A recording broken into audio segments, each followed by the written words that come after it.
ضلع پنچ کی تحصیل منڈی کے گاؤں اڑائی موری میں مدرسہ رضائے پنجتن پاک کے زیر اہتمام ایک پروگرام منعقد ہوا جس کی صدارت مولانا سید امین شاہ جیلانی کر رہے تھے۔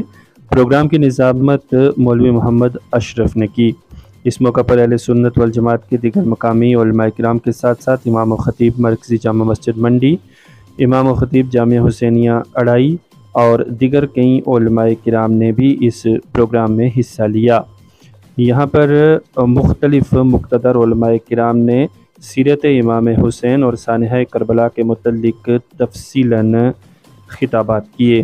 آخر میں مولانا سید امین حسین شاہ کی خصوصی دعا کے ساتھ یہ پروگرام اختتام پذیر ہوا۔ وہیں علماء کرام اور دیگر انتظامیہ کا منتظمین کی جانب سے شکریہ بھی ادا کیا گیا۔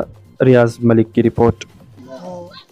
میں یہ گزارش کرنا چاہتا ہوں کہ شہید اعظم خان فرض کا انتخاب کیا گیا ہے، تو آج منانے کے لیے ڈسٹرکٹ ڈویژن میں جو ہمارے ڈسٹرکٹ لیول کے علماء کرام فرما ہوئے ہیں موری علاقے کے اندر یہاں پہ ایک بہت خوبصورت مدرسہ تعمیر کیا جو رضائے پنجتن پاک کے نام سے ہے۔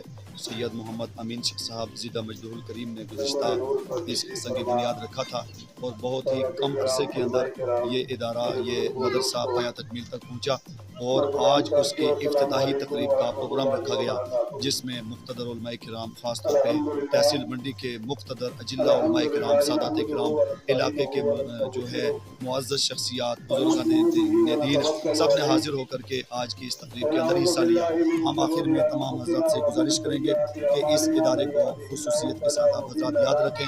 خاص طور پہ ہم ایڈمنسٹریشن تک بھی یہ خصوصی پیغام پہنچانا چاہیں گے کہ یہ علاقہ سٹی سے کافی دور بھی ہے، بچھڑا ہوا بھی ہے اور آتے ہوئے لوگوں کو بہت دقت بھی ہوتی ہے، لہٰذا ایڈمنسٹریشن سے گزارش بھی ہے کہ روڈ کی طرف بھی خصوصی توجہ دی جائے تاکہ لوگوں کو یہاں پہنچنے میں 15-16 سال یا 20 سال پہلے اس کا نام رضائے پنجتن پاک کے نام کے اوپر رکھا تھا۔ کافی بنیاد رکھی جاتی ہے، اللہ تعالیٰ نے انہیں کے ہاتھ سے ان کا ابتدا بھی کرنا تھا، تو اللہ نے یہ دن چنا ہوا تھا جو اس کے نبی کے نواسے کا دن تھا۔ آج وہ دن، لیکن ہم نے یہ سوچ رہا ہے کہ یہ مدرسہ بنا کر اس مدرسے کا سنگ بنیاد یہاں کے امام و خطیب مرکزی جامع مسجد منڈی اور مرکزی جامع مسجد پیر خطیب اور تمام علماء کے ہاتھ سے یہاں رکھا گیا تھا۔ جعل اللہ قبرہ مزار ملائکۃ الرحمہ۔ سرکار نے فرمایا جو اہل بیت اطہار کی محبت دل میں لے کر کے مرتا ہے، اللہ تبارک و تعالی اس کی قبر کو رحمت کے فرشتوں کے لیے مزار بنا دیا کرتا ہے۔